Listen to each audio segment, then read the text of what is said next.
Au Zimbabwe, c'est fait. Emerson Mnangagwa vient de prêter serment à Harare devant plusieurs milliers de personnes et succède ainsi officiellement ce vendredi au président Robert Mugabe qui a démissionné mardi dernier après 37 ans à la tête du pays. L'investiture du nouveau président a eu lieu dans la matinée et au Burkina Faso. La situation politique au Zimbabwe est encore à la une des parutions de ce jour qui informe également de l'installation du désormais président Emerson Mnangagwa.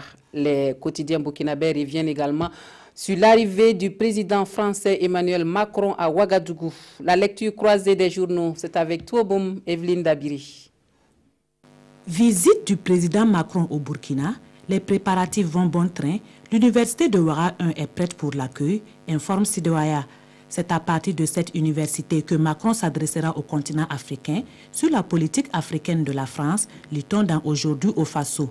Les deux amphithéâtres libyens avec environ 2000 places sont retenus à cet effet, explique Sidouaya. Ce serait cérébral, analyse Aujourd'hui au Faso, qui décline dans ses colonnes le programme officiel de cette visite.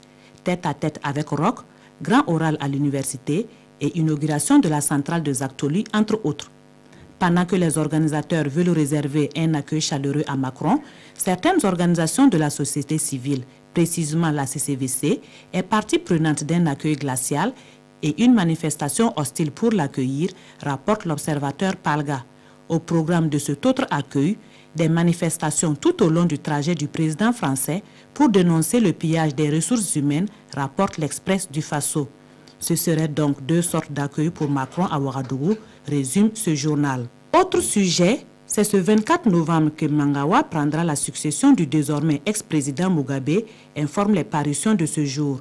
Si dans l'euphorie, les Zimbabwéens croient en un avenir démocratique, Mnangagwa, qui dirige la transition, est fortement pressenti pour être le candidat du parti au pouvoir à la prochaine présidentielle.